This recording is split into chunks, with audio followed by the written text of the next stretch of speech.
우리가 알던 세상은 단 하루 만에 사라졌습니다. 기원전 336년 성스러운 도시 아이가이에서 화려한 축하 행사와 군중의 환호 속에서 마케도니아의 필리포스 2세가 쓰러졌습니다. 경호원의 칼에 찔린 그의 시신은 한 시대의 피비린내 나는 종말과 더 위대하고 상상할 수 없는 또 다른 시대의 서막을 알렸습니다. 그의 20살 아들 알렉산더가 왕위에 올랐습니다. 하지만 그가 누구였고 앞으로 어떤 사람이 될 운명이었는지 이해하기 위해서는 시간을 거슬러 올라가야 합니다. 우리는 그의 아버지가 창조한 세상과 그에게 가장 큰 선물이자 가장 무거운 짐이 된 유산을 보아야 합니다. 기원전 4세기 중반 헬레니즘 세계는 과거의 영광의 그림자에 가려져 있었습니다. 아테네의 황금기는 펠로폰네소스 전쟁의 폐허 아래 묻혀버렸습니다. 패권 유지에 지친 위대한 스파르타는 서서히 쇠퇴하고 있었습니다. 에파미논다스의 천재성 덕분에 한때 찬란한 별처럼 빛났던 테베 역시 마찬가지로 빠르게 쇠퇴했습니다. 그리스는 수십 개의 전쟁 중인 도시 국가로 분열되었습니다. 한때 페르시아의 침략을 막아냈던 오만한 도시 국가들은 이제 끝없는 내전에 피와 금을 낭비했습니다. 그들은 철학을 토론하고 불멸의 예술 작품을 창조했지만 정치적 의지는 마비되었습니다. 그들은 소중하지만 깨진 꽃병과 같았고 그 조각들은 더 이상 다시 조립될 수 없었습니다. 바로 그 순간 북쪽에서 계몽된 아테네인들이 반미계라고 여겼던 땅에서 모든 것을 바꾼 한 사람이 나타났습니다. 바로 마케도니아의 필리포스 2세였습니다. 그는 세련된 그리스 전략가들과는 달랐습니다. 그는 투박하고 외눈박이였으며 술과 정욕에 푹 빠져 있었지만 칼날처럼 날카로운 지성과 꺾이지 않는 의지를 지녔습니다. 일리리아인과 트라키아인의 위협과 내분으로 분열된 왕국의 위태로운 왕좌에 오른 필리포스는 마케도니아를 구하지 못했습니다. 그는 마케도니아를 재건하기로 결심했습니다. 그의 천재성은 외교와 전쟁 두 가지 영역에서 드러났습니다. 그는 마케도니아의 금을 이용해 충성심을 사고 적들 사이에 불화를 조장하고 동맹을 맺었습니다. 하지만 그의 가장 큰 업적은 군대였습니다. 그는 전통적인 그리스 발랑크스를 기반으로 삼았지만 완전히 새로운 형태로 변형시켰습니다. 그는 창을 길게 늘여 56m에 달하는 거대한 사리사를 만들었습니다. 이제 그의 팔랑크스는 뚫을 수 없는 벽, 살아있는 강철털, 창의 숲으로 가득 차 어떤 적도 뚫을 수 없는 존재가 되었습니다. 그는 왕의 동료들이라는 뜻의 헤타이로의 정예 기병대를 창설했고 이들은 그의 강력한 망치가 되었습니다. 그는 공성무기, 공병부대, 그리고 효율적인 병참 체계를 도입했습니다. 그의 군대는 단순한 전사들의 집합이 아니라 단 하나의 의지에 종속된 하나의 치명적인 유기체가 되었습니다. 이 군대를 이끌고 필리포스는 남쪽으로 진군했습니다. 그는 단순히 정복만 한 것이 아니라 정복하고 연합하고 자신의 의지를 관철했습니다. 기원전 38년 카이로네이아 전투는 그리스 도시 국가들의 독립을 위한 진홍곡이 되었습니다. 아테네와 테베는 무너졌습니다. 필리포스는 그들을 파괴하지 않았습니다. 그는 코린트에 있는 모든 그리스인들을 모아 헬레니즘 동맹의 결성을 선언했습니다. 그는 그들에게 새롭고 위대한 목표, 과거의 적들을 하나로 모을 수 있는 목표를 제시했습니다.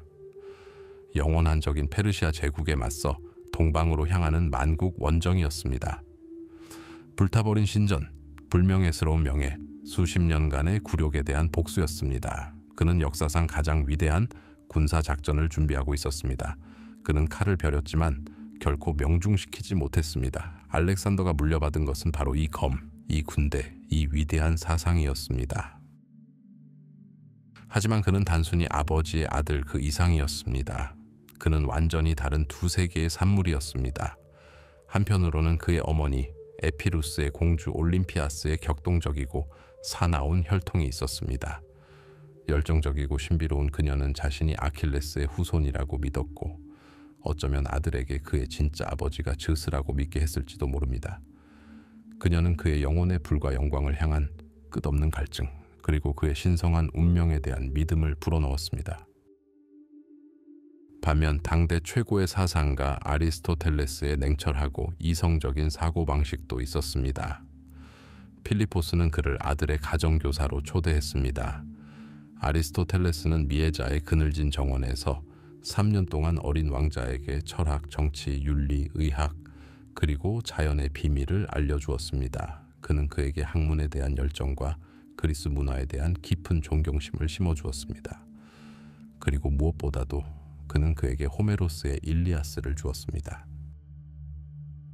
알렉산더에게 트로이 전쟁에 대한 시는 단순한 책을 넘어 삶의 지침이 되었습니다. 그는 아킬레스에게서 단순한 영웅이 아니라 짧은 수명을 희생했음에도 불구하고 영원한 영광을 얻은 용맹한 전사의 롤모델을 보았습니다. 젊은 시절에도 그의 독특한 개성은 여실히 드러났습니다. 그가 부케팔루스를 어떻게 길들였는지에 대한 전설은 단순한 아름다운 이야기 그 이상입니다. 필리포스의 노련한 전사들 중 누구도 길들여지지 않는 사나운 말을 다룰 수 없었을 때 젊은 알렉산더는 다른 이들이 알아차리지 못한 것을 알아챘습니다. 말이 자신의 그림자를 두려워한다는 것을. 그는 말을 태양 쪽으로 돌려놓고 다정하게 말을 건넨 후 안장에 뛰어 올랐습니다. 이 행동은 미래의 알렉산더를 상징합니다. 관찰력, 용기, 사물의 본질을 보고 다른 이들이 무력만을 보는 곳에서 창의적인 해결책을 찾아내는 능력 말입니다. 그는 말의 의지를 꺾지 않았습니다. 오히려 이해하고 제압했습니다. 그리하여 기원전 36년 영웅의 피가 흐르고 위대한 철학자의 손길로 정신이 단련된 이 젊은이는 홀로 남겨졌습니다. 필리포스의 유산은 방대했지만 동시에 위험하기도 했습니다. 군대는 아버지에 대한 충성을 다했지만 경험이 부족한 아들에게 충성을 맹세할 수 있을까요?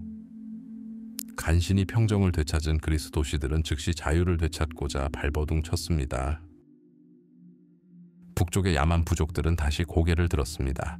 궁정의 적들은 음모를 꾸몄습니다. 알렉산더는 완벽하게 조율된 군사 장비와 아시아 정복을 위한 원대한 계획을 받았습니다. 하지만 먼저 그는 이 유산에 걸맞은 자질을 증명해야 했습니다. 아버지의 그림자가 자신을 가리지 않고 단지 길을 제시할 뿐임을 세상에 보여줘야 했습니다. 새 왕의 첫걸음은 빠르고 단호하며 무자비해야 했습니다. 세상은 숨을 죽였습니다. 단순한 후계자가 역사에 등장하는 것이 아니었습니다. 정복자가 역사에 등장했습니다.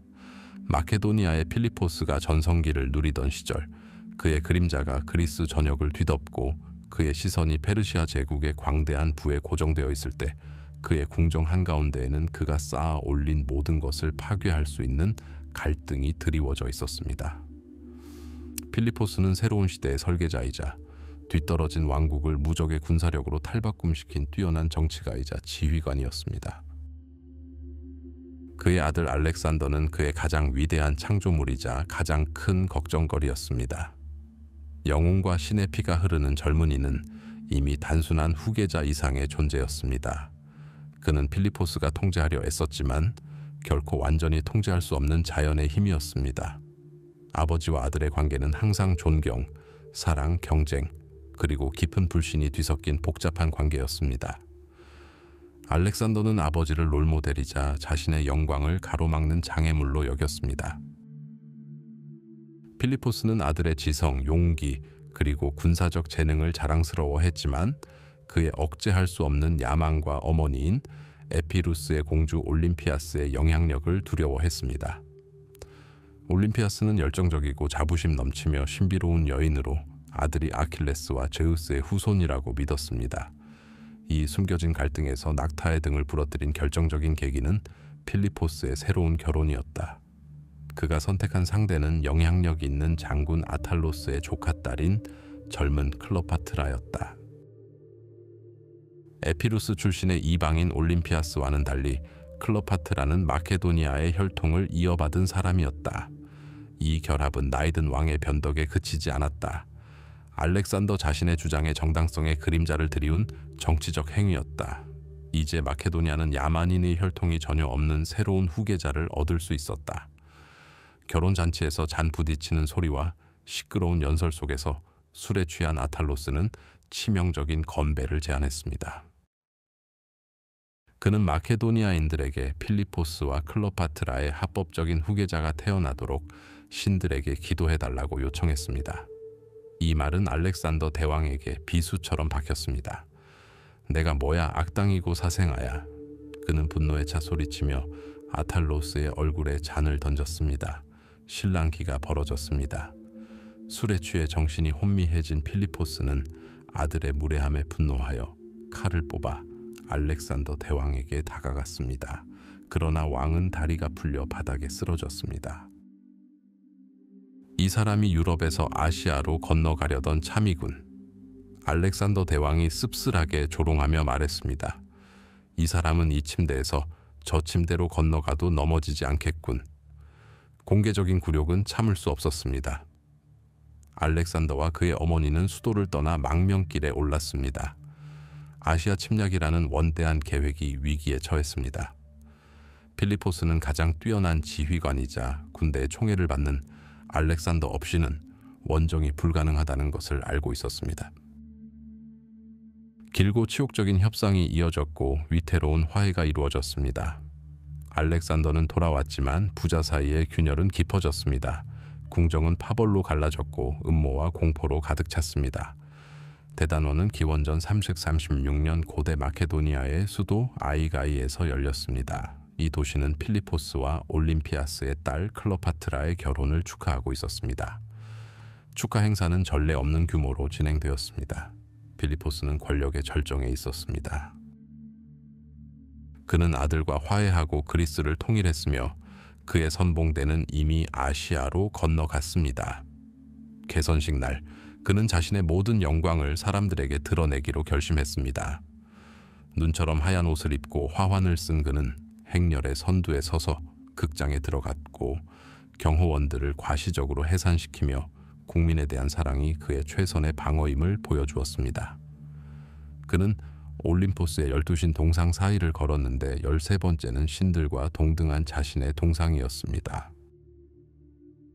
마치 운명마저 그의 앞에 고개를 숙인 듯 황홀한 승리감에 도취된 순간 군중 속에서 한 인물이 뛰쳐나왔다. 그의 개인 경호원 중 한 명인 파우사니아스였다. 왕이 무시했던 개인적인 원한에 사로잡혔는지 아니면 보이지 않는 손에 이끌려 필리포스의 옆구리에 단 한 번의 치명적인 일격을 가했다. 그리스를 정복하고 페르시아를 무너뜨릴 태세를 갖추었던 왕은 군중의 넋을 잃은 눈앞에서 피를 토하며 질식사했다. 혼돈, 공황, 한순간 세상은 위태로웠다. 왕국이 무너질 위기에 처한 이 중대한 순간에 20살의 알렉산더는 아버지에게서 물려받은 강철 같은 의지와 번개처럼 빠른 반사신경을 보여주었다. 암살자는 추격을 당해 한마디도 할 틈도 없이 그 자리에서 처형당했지만 알렉산더의 충성스러운 장군들, 특히 노련한 안티파트로스는 후계자를 포위했다. 그들은 지체 없이 그를 군대로 데려왔다. 젊은 알렉산더에게서 아버지의 용기와 아시아에서의 영광과 약탈에 대한 자신들의 희망을 발견한 병사들은 주저없이 그를 왕으로 선포하고 방패 위에 올려놓았다. 하지만 선포만으로는 충분하지 않았습니다. 피로 쟁취한 권력은 피로 지켜야 했습니다. 무자비한 숙청이 시작되었습니다. 첫 번째 희생자는 아시아의 군대를 이끌고 있던 아탈루스 장군이었습니다.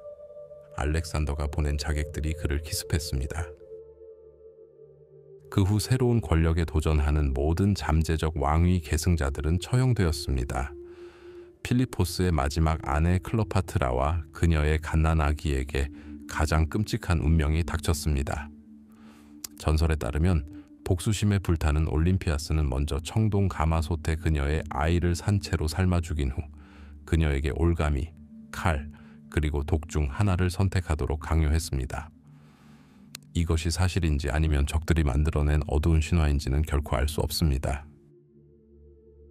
하지만 이 잔혹한 행위는 실제이든 상상이든 새로운 권력의 섬뜩한 상징이 되었습니다. 그리하여 굴욕과 추방, 아버지의 죽음, 그리고 피비린내 나는 학살을 견뎌낸 후 몇 주 만에 알렉산더는 왕위에 올랐습니다. 그는 필리포스의 군대와 굳고 그리고 원대한 계획을 물려받았습니다. 하지만 그는 단순히 아버지의 자리를 차지한 것이 아니었습니다. 그는 친구와 적 모두를 떨게 하는 결의로 권력을 장악했습니다. 필리포스의 그림자는 더 이상 그를 덮치지 않았습니다. 이제 그는 자신의 그림자를 드리웠고 그 그림자는 온 세상을 뒤덮을 것이었습니다. 필리포스의 시대는 자신의 피를 뿌리며 끝났습니다. 알렉산더의 시대가 시작된 것입니다. 기원전 314년 봄, 온 세상이 좁은 해협을 건너는 순간 역사는 숨을 죽였습니다. 유럽과 아시아를 가르는 해협인 헬레스폰트는 수세기 동안 세계의 경계를 상징했지만 이제는 다리가 되었습니다. 그 파도 위로 함대가 나아갔고 함대는 단순한 군대가 아니라 운명을 짊어지고 나아갔습니다. 발칸 전쟁의 격정 속에서 단련된 4만 명의 보병과 5천 명의 기병은 22세의 왕의 지휘 아래 세계 지도와 가능성의 개념 자체를 바꿀 원정에 나섰습니다. 이것은 마케도니아의 불굴의 정신과 그리스 군사 사상이 융합된 새로운 유형의 군대였습니다. 그 심장은 6m 길이의 사리사 창으로 숲을 이룬 팔랑크스였습니다. 강철과 용기에 살아있는 벽이었습니다. 그 주먹은 왕의 친구들, 즉 전쟁을 삶의 의미로 개인의 용맹을 최고의 미덕으로 여기는 귀족들로 구성된 중기병대였습니다. 그리고 그들의 선두에는 알렉산더가 있었습니다. 그에게 이 원정은 단순한 정복 그 이상이었습니다. 영웅들의 발자취를 따라가는 순례이자 수세기 동안 이어져 온 맹세의 이행이자 역사와의 개인적인 대화였습니다. 그가 아시아 땅에 발을 디딘 첫 번째 일은 트로이 유적을 방문하는 것이었습니다. 바로 이곳 신화 속 조상 아킬레스의 무덤에서 그는 마치 헬라스의 가장 위대한 전사의 그림자에게 축복을 구하듯 제물을 바쳤습니다. 그는 자신의 망토, 분노, 그리고 영광에 대한 끝없는 갈증을 스스로 짊어졌습니다. 침공 소식은 소아시아의 페르시아 총독들에게 전해졌습니다. 젤레아 시에서 전쟁 회의가 소집되었습니다. 사치와 무조건적인 복종에 익숙해진 가장 부유한 땅의 영주들은 대담한 마케도니아 청년을 경멸스럽고 거만하게 바라보았습니다. 그들 중 오직 한 사람, 로도스의 그리스 용병 멤논만이 위협을 냉정하게 평가했습니다. 그는 마케도니아인들을 그들의 왕을 잘 알고 있었습니다. 멤논은 유일하게 옳은 전략을 제시했습니다. 결정적인 전투를 피하는 것이었습니다. 깊숙이 후퇴하여 초토화 전술을 구사했습니다. 농작물을 파괴하고 도시를 불태우고 알렉산더 군대의 식량과 사료를 고갈시켰습니다. 굶주림과 고된 행군이 페르시아군의 과업을 대신 수행할 것이었습니다. 침략군은 식량을 잃은 산불처럼 스스로 꺼져버릴 것이었습니다. 하지만 페르시아 귀족들은 물에 들뜬 게 아니라 오히려 끓어오르는 자만심에 사로잡혔습니다. 프리기아의 총독 아르시테스는 멤논의 계획을 붕괴하며 거부했습니다. 우리는 신민들의 집 한 채도 불태우는 것을 용납하지 않겠습니다. 라고 그는 외쳤습니다. 어떤 벼락부자가 그들의 땅을 아무 처벌도 받지 않고 약탈하도록 내버려 두겠습니까? 수적으로 열세인 군대 앞에서 두려움을 보이겠습니까? 절대 안 됩니다. 그들은 싸울 것입니다. 유리한 위치에서 마케도니아군을 만나 바다로 몰아낼 것입니다. 수십 년간의 압도적인 지배력에서 비롯된 자만심이 그들을 눈멀게 했습니다. 그들은 작은 그라니코스 강을 전장으로 선택했습니다. 알렉산더의 군대는 저항 없이 전진했습니다. 정찰병들은 페르시아군이 그라니코스 강 건너편 기슭에서 그들을 기다리고 있다고 보고했습니다. 강에 다다르자 마케도니아군은 무시무시한 광경을 마주했습니다. 높고 가파른 동쪽 기슭에는 마치 살아있는 성벽처럼 페르시아 기병대가 서 있었습니다. 아시아 귀족의 정수인 기병대가 오후 햇살에 반짝이고 있었습니다. 그 뒤 더 높은 언덕에는 질서정연한 그리스 용병들이 서 있었습니다. 페르시아인들이 자신들의 비장의 카드로 여겼던 보병대였습니다. 진지는 난공불락처럼 보였습니다. 이동 중에 공격하여 강을 건너고 빗발치는 투창 세례를 받으며 미끄러운 진흙 경사면을 기어올라 기갑 기병대를 마주하는 것은 순전히 광기였습니다. 알렉산더의 아버지 필리포스의 오른팔이자 노련하고 노련한 사령관인 파르메니온은 왕에게 신중을 기해 달라고 간청했습니다. 폐하, 지금은 공격할 때가 아닙니다. 적군이 우리보다 수적으로 우세하고 유리한 위치를 차지하고 있습니다. 진지를 구축합시다. 적군이 하룻밤 사이에 후퇴할지도 모르니 아침에는 싸우지 않고 강을 건널 수 있을 것입니다. 아니면 적어도 적군과 대등한 조건에서 맞설 수 있을 것입니다. 논리는 흠잡을 데 없었다. 하지만 알렉산더의 생각은 달랐다. 그는 전술적 문제가 아니라 심리적 비극을 보았다. 지금 후퇴하고 첫 번째 교전에서 우유부단함을 보이는 것은 병사들의 마음에 의심을 심어주고 적의 사기를 북돋울 것이었다. 그에게는 단순한 승리 이상이 필요했다. 그들에게는 그들의 저항 의지를 마비시키고 그의 군대가 무적의 군대임을 세상에 증명할 벼락이 필요했다. 헬레스폰트를 건넌 후 이 해자를 두려워한다면 나는 그 해협을 부끄러워할 것이다. 그는 파르메니온에게 대답했다. 결정이 내려졌다. 그가 직접 첫 공격을 지휘하기로 했다. 알렉산더는 정예 부대를 이끌고 빛나는 투구에 2개의 하얀 깃털 장식을 단 채 페르시아군 전체에 눈에 띄는 표적이 된 채 명령을 내렸다. 나팔 소리가 공격 신호를 알렸다. 알랄라라는 귀청이 터질 듯한 함성 소리에 맞춰 마케도니아 기병대가 돌격했다. 수천 마리의 발구발에 강물이 끓어올랐다. 진흙과 물보라가 공중으로 흩날리며 투창 소리와 뒤섞였다. 마케도니아군은 상상도 할 수 없을 만큼 어려운 상황 속에서 싸웠다. 진흙탕 바닥, 빠른 물살, 그리고 무엇보다도 페르시아군이 강둑 위에서 맹렬한 공격을 퍼붓는 동안 그들은 아래에서 싸워야 했다. 공격군의 선두대열은 격파되어 후퇴했다. 하지만 이는 서곡에 불과했습니다. 선봉대를 따라 약간 오른쪽으로 알렉산더는 직접 적진의 심장부로 돌진했습니다. 그의 존재는 전사들에게 불길처럼 작용하여 필사적인 공격을 멈출 수 없는 충동으로 바꾸어 놓았습니다. 그가 가장 먼저 적진에 도착하자 주변 전투는 순식간에 격렬한 결투로 번졌습니다.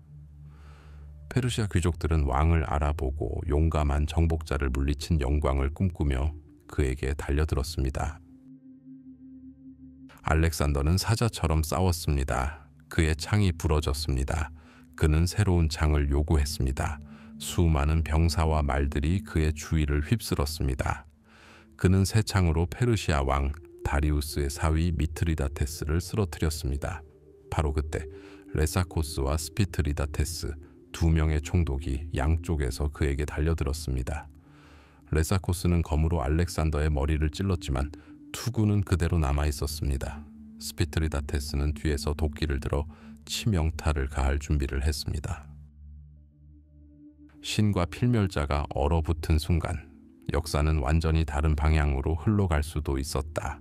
하지만 왕궁의 아게마 사령관이자 알렉산더의 어린 시절 친구였던 흑색의 클레이토스가 바로 근처에 있었다.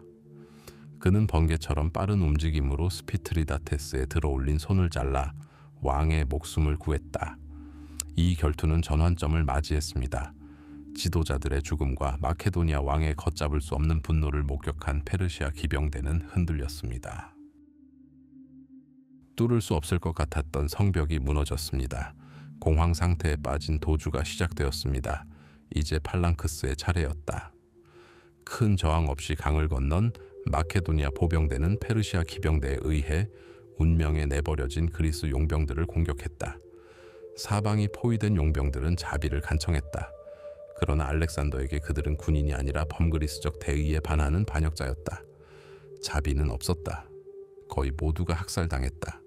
그라니쿠스 전투가 끝났다. 단순한 승리가 아니었다. 그것은 선언이었다. 광활한 제국의 몸에 칼로 새겨진 선언이었다. 알렉산더는 자신의 대담함이 무모함이 아니라 최고의 전략임을 증명했다. 그는 페르시아 갑옷 300벌을 아테네로 보내며 다음과 같은 명문을 남겼다.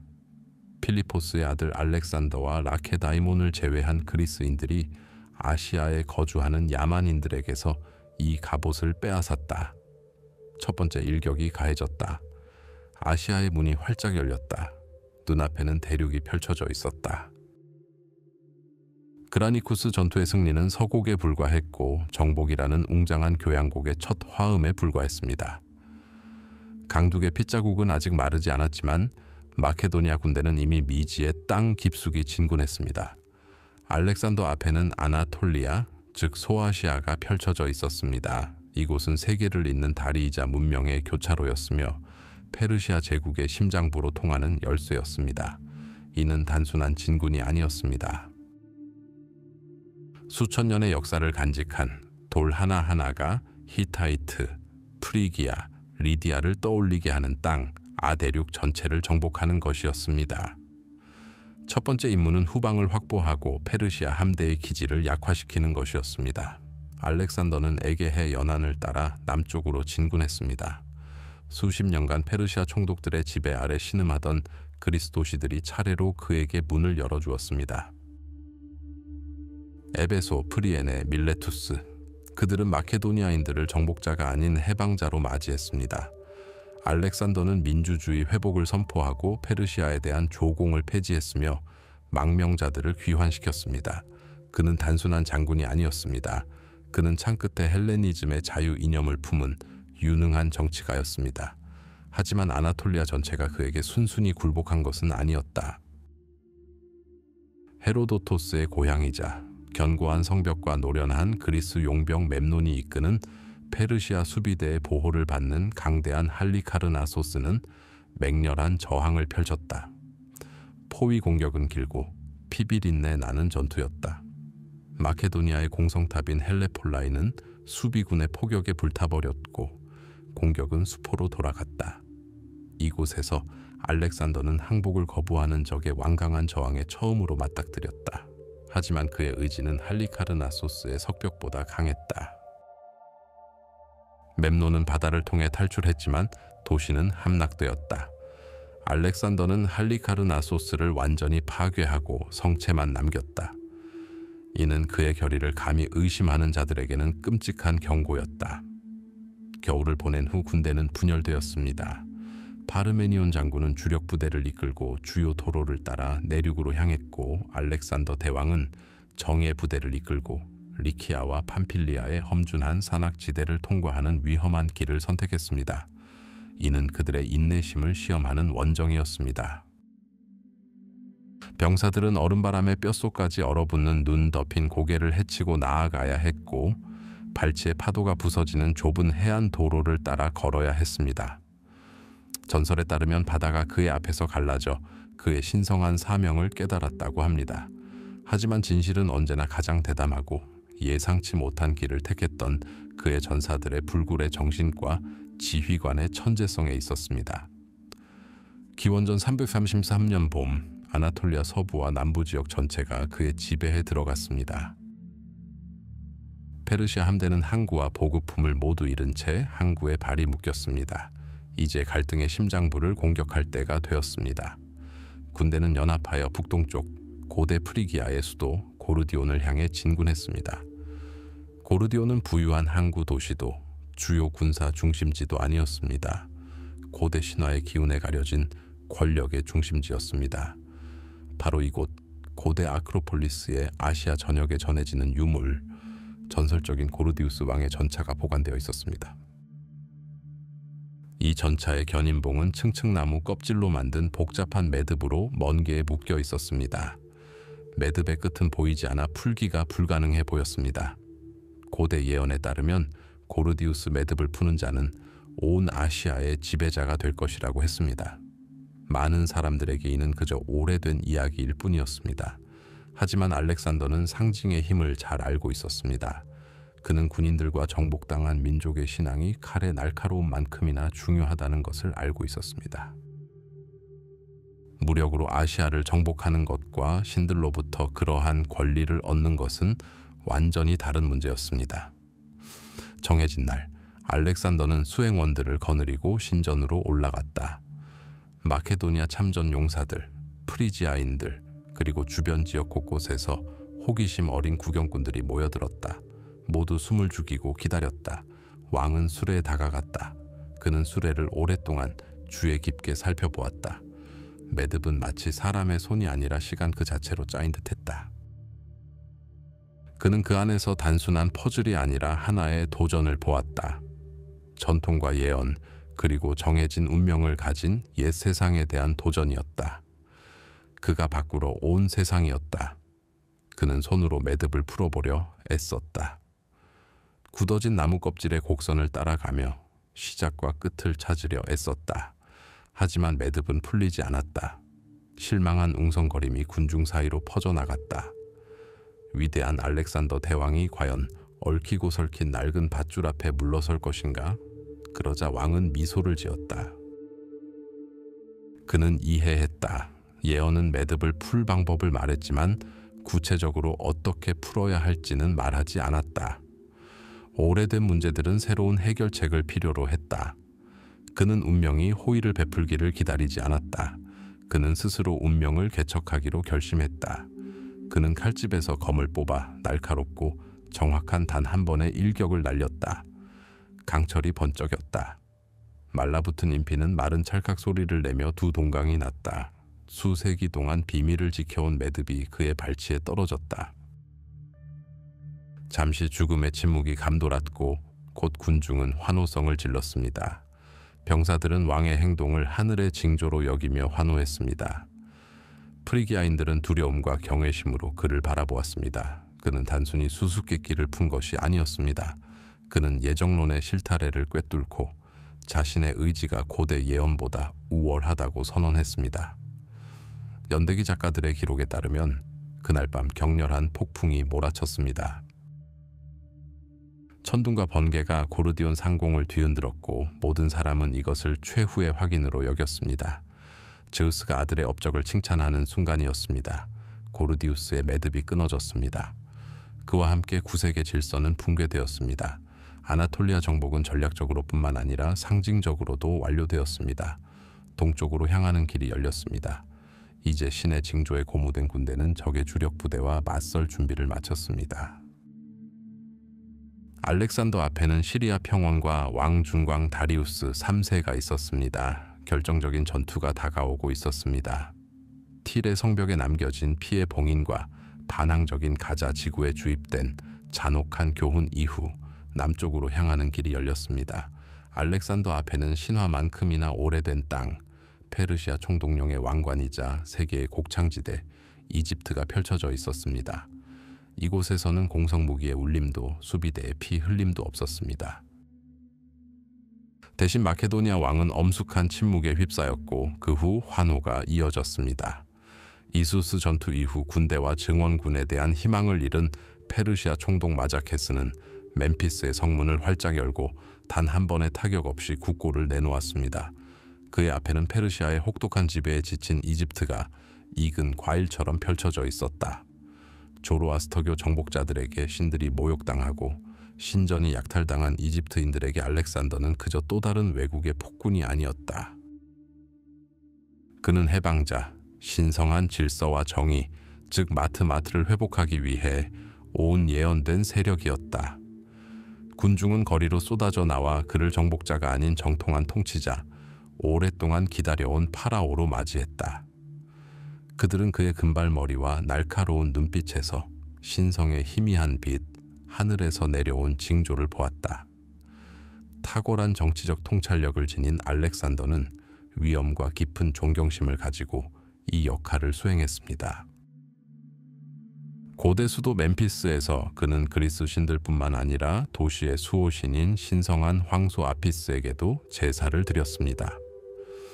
이 단순하지만 매우 중요한 행위는 이집트 사제단과 백성들에게 새로운 통치자가 그들의 전통을 존중한다는 것을 보여주었습니다. 그는 파괴하기 위해 온 것이 아니라 수천 년 된 나일 강 문화와 조화를 이루며 통치하기 위해 왔습니다. 그는 모든 법전에 따라 상이집트와 하이집트의 이중 왕관을 쓰고 대관식을 치렀습니다. 이제 그는 단순히 마케도니아의 왕이자 그리스의 패권자가 아니었습니다. 그는 살아있는 신 파라오 라의 후계자였습니다. 하지만 세속적인 권력과 직함만으로는 만족할 줄 모르는 갈증, 그리스인들이 포토스라고 부르는 미지의 세계에 대한 열렬한 갈망에 사로잡힌 그에게는 충분하지 않았습니다. 그의 영혼 깊은 곳에는 어린 시절부터 그를 괴롭혔던 의문이 불타올랐고 어머니 올림피아스가 들려준 그의 신성한 기원에 대한 이야기에 불타올랐습니다. 그는 필멸의 왕 필리포스의 아들일까요? 아니면 그의 피 속에는 정말 신의 피가 흐르는 걸까요?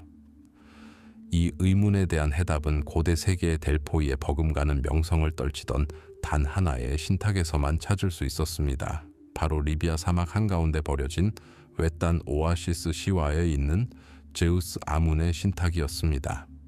그곳까지의 여정은 길기만 한 것이 아니라 극도로 위험했습니다. 대상들은 끝없이 펼쳐진 모래 속으로 사라졌고 한때 오아시스를 정복하려 나섰던 캄비세스 왕 휘하의 페르시아 군대는 모래 폭풍에 휩쓸려 흔적도 없이 사라졌습니다.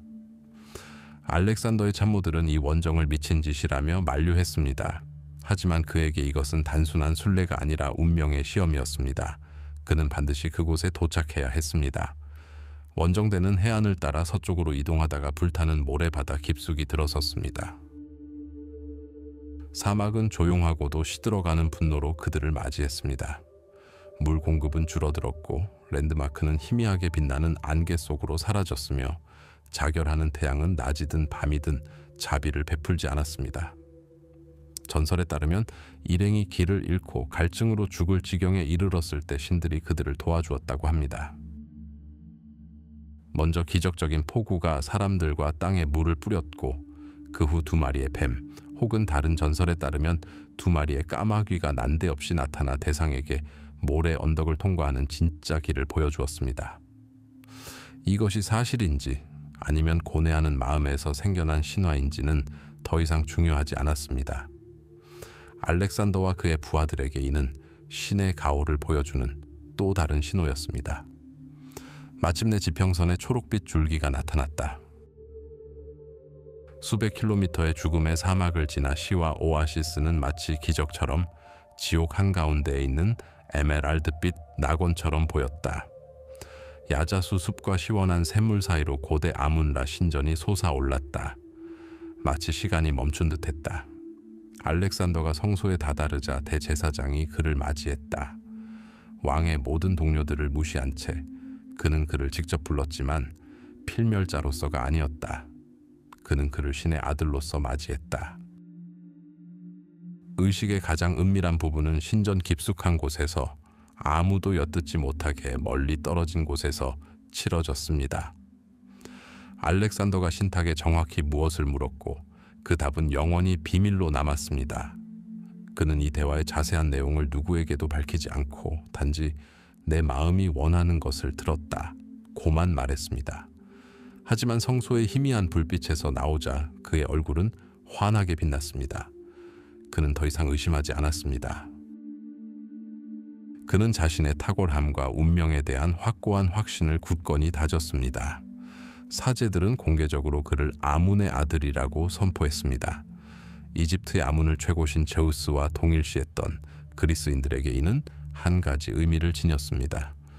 알렉산더가 제우스의 아들이라는 사실이었습니다. 이 사건은 모든 것을 바꾸어 놓았습니다. 그것은 그의 미래 제국의 이념적 토대가 되었습니다. 그는 더 이상 단순한 정보광이 아니었습니다.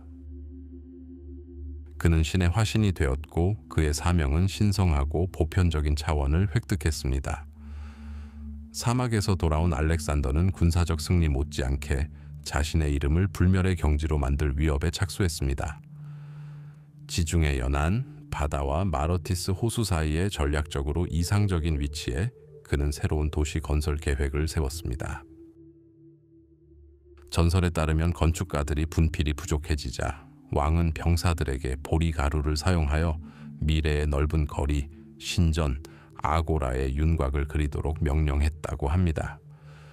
이 분필선에 새떼가 모여드는 것은 좋은 징조로 여겨졌습니다. 도시가 세상을 먹여 살릴 것이라는 뜻이었습니다. 이렇게 알렉산드리아가 건립되었습니다. 헬레니즘 문화, 과학, 무역의 미래 중심지이자 미래 세대를 위한 지식의 등대 역할을 할 것입니다. 기원전 331년 봄, 이집트를 떠난 알렉산더는 완전히 다른 사람이었습니다. 그는 단순히 서쪽에서 페르시아를 물리친 마케도니아 왕으로서 떠난 것이 아니었습니다. 그는 영원한 도시의 창건자 아문의 아들 파라오로서 떠났습니다. 그의 시선은 이제 동쪽 페르시아 제국의 심장부로 향했고 그곳에서 다리우스와의 최후의 결정적인 대결이 기다리고 있었습니다. 이제 그는 강력한 군대뿐만 아니라 자신의 신성한 운명에 대한 흔들리지 않는 믿음으로 전진했습니다. 때는 기원전 331년, 이수스 전투 이후 2년이 흘렀고 마케도니아는 거침없이 동진했다. 페니키아, 유대, 강대국 이집트, 이 모든 것이 젊은 정복자에게 무릎을 꿇었다. 하지만 이 모든 것은 페르시아 제국이라는 거대한 몸의 일부, 속주에 불과했다. 알렉산더는 마음을 따라갔다. 그리고 이제 가우가멜라, 마을 근처에 끝없이 펼쳐진 햇볕 쬐는 평원에서 그는 마음을 찾았다. 왕중왕 다리우스 3세는 패배에서 교훈을 얻었습니다. 그는 더 이상 협곡과 강이 자신의 가장 큰 장점인 병력을 무력화하도록 내버려 두지 않았습니다.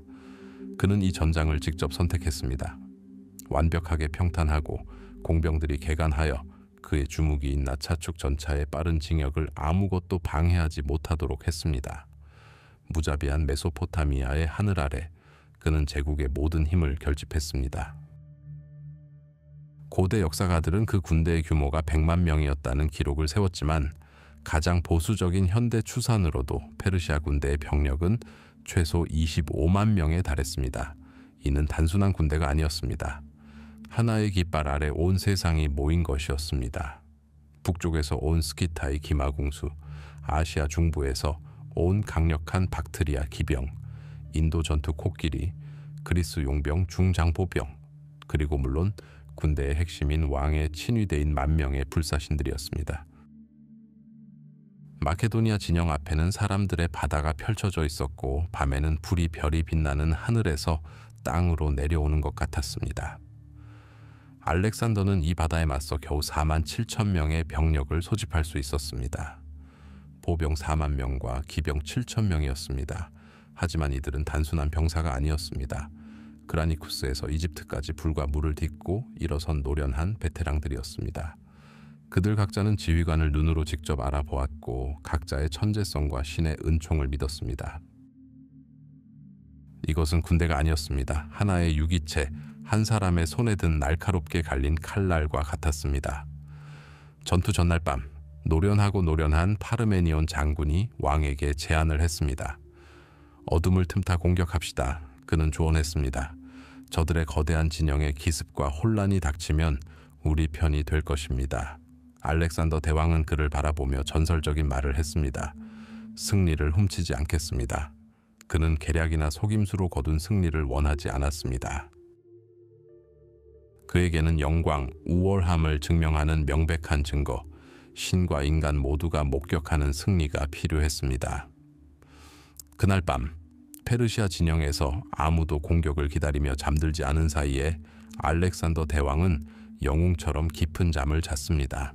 10월 1일 아침 평원 위로 해가 떠오르자 두 세계가 서로 마주보고 얼어붙어 있었다. 페르시아군의 대열은 끝이 없어 보였고 측면은 지평선 너머까지 뻗어 있었다. 중앙에는 황금 전차를 탄 다리우스가 정예 병사들에게 둘러싸여 서 있었다. 그의 앞에는 낫이 달린 전차 200대가 거세게 대열을 이루고 있었다. 알렉산더는 다리우스가 예상했던 것과는 다른 방식으로 군대를 배치했습니다. 그는 우익을 훨씬 앞으로 전진시키고 좌익은 반대로 뒤로 물러나는 계단식 대형을 사용했습니다. 이러한 사선형 전투는 이미 그에게 승리를 안겨주었습니다. 하지만 여기서 그는 그것을 완벽하게 구현했습니다. 포위당할 수 있다는 것을 깨달은 그는 본선 뒤에 두 번째 보병대를 배치하여 후방에서 적과 교전할 준비를 했습니다. 그의 군대는 창으로 가득 찬 살아있는 요새가 되었습니다. 전투가 시작되었습니다. 알렉산더는 정예 기병대인 헤타이로이스를 이끌고 진격을 시작했습니다. 하지만 적진을 향해 전진하는 것이 아니라 페르시아 전선을 따라 오른쪽으로 진격했습니다. 이 기동은 다리우스를 당황하게 했습니다. 알렉산더는 전차를 준비한 정예 병력을 전장에서 철수시키고 있었습니다. 페르시아 왕은 방역할 수밖에 없었습니다. 그는 박트리아 기병대를 투입하여 마케도니아군을 요격했습니다. 측면에서 격렬한 전투가 벌어졌습니다. 알렉산더의 징역을 따라 페르시아군의 전열이 팽팽하게 늘어지기 시작했습니다. 다리우스는 모두가 기다리던 명령을 내렸다. 전차들이 돌격했다. 바퀴가 굉음을 내며 말들이 울부짖는 소리, 회전하는 칼날이 번뜩이며 마케도니아 방진의 거대한 벽을 향해 돌진하는 모습은 참으로 무시무시했을 것이다. 하지만 알렉산더는 준비가 되어 있었다. 그의 신호에 따라 보병대 최전방이 갈라져 회랑을 이루었다. 경무장한 병사들이 마부와 말에게 창을 퍼부었다. 통제력을 잃은 전차들은 무방비 상태로 전열을 뚫고 지나가다가 두 번째 전열의 함정에 빠졌다. 강력한 페르시아 무기는 거의 아무런 피해 없이 무력화되었다. 알렉산더는 오른쪽으로 진격을 계속하며 페르시아 전선을 더욱 확장했습니다. 그리고 그때 그는 자신이 기다리던 것을 보았습니다. 페르시아 보병의 좌익이 기병대를 도우러 달려가는 순간 그들의 전열에 틈새가 나타났습니다. 이 거대한 전투의 장대한 규모 속에서는 거의 눈에 띄지 않을 만큼 작은 틈새였습니다. 하지만 알렉산더의 날카로운 눈에는 그것만으로도 충분했습니다. 그는 헤타이로이를 배치하고 유명한 마케도니아 쐐기 돌격을 펼치며 이 틈을 공략했습니다. 단순한 기병 돌격이 아니었습니다. 적군의 심장인 단 한 지점을 노린 번개 공격이었습니다. 쐐기 돌격의 선두에는 빛나는 갑옷을 입고 투구에 두 개의 깃털을 단 알렉산더가 직접 날아들었습니다. 그의 목표는 측면도 보병도 아니었습니다. 그의 목표는 다리우스였습니다. 참혹한 일격이었다. 긴 창으로 무장한 헤타이로이가 페르시아 근위대의 대열을 베어넘겼다. 방진 부대가 그들 뒤에 틈으로 돌진했다. 페르시아군 중앙은 공황 상태에 빠지기 시작했다. 다리우스는 전차에서 마케도니아 왕의 냉혹한 모습이 연기와 먼지 그리고 번뜩이는 강철의 불꽃을 뚫고 나아가는 것을 보았다. 만왕의 왕의 용기가 무너졌다. 그는 전차를 돌려 전장에서 도망쳤다. 군주의 도주는 정운의 신호탄이 되었다. 페르시아군의 중앙과 좌익은 무너져 공황 상태에 빠져 달아났다. 승리는 확정된 듯했다. 그러나 바로 그 순간 마케도니아군 좌익에서 전령이 달려왔다. 마자가우스가 이끄는 페르시아 기병대의 우세한 병력의 공격을 받은 파르메니온 군은 전멸 직전이었다. 알렉산더는 자신의 미래 전체를 좌우할 선택에 직면했습니다. 다리우스는 눈앞에서 도망치고 있었습니다. 추격전은 지금 당장 전쟁을 끝낼 수도 있었습니다. 그의 뒤에는 그의 군대가 쓰러져 있었고 동료들은 피를 흘리고 있었습니다. 그래서 그는 선택을 했습니다.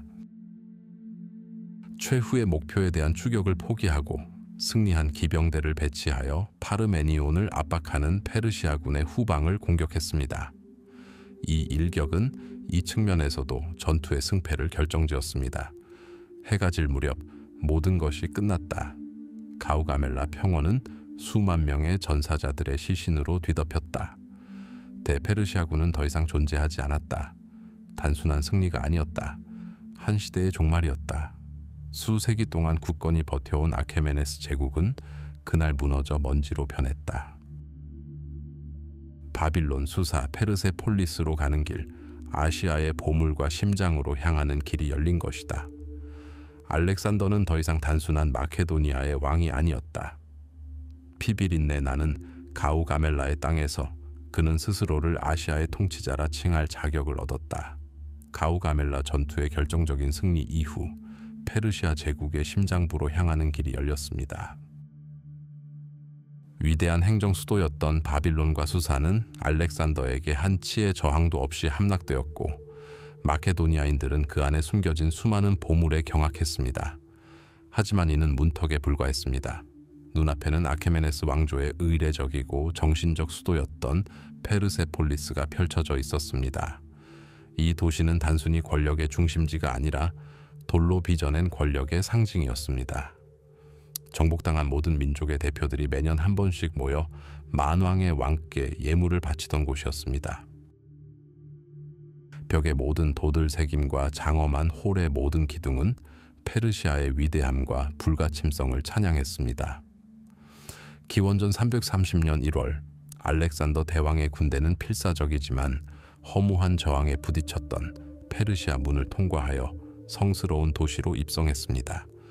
그들의 눈앞에 펼쳐진 것은 모든 전설을 뛰어넘었습니다. 거대한 테라스 위에 우뚝 솟은 궁전단지는 인간이 아닌 신들의 작품처럼 보였습니다.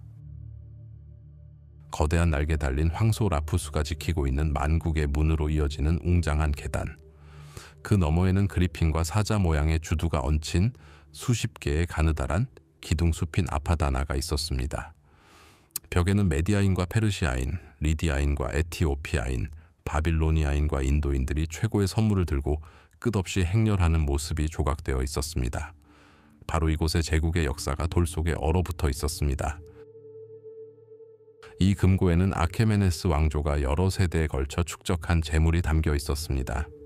금, 은, 보석, 자색, 천, 그리고 값을 매길 수 없는 예술품들이었죠.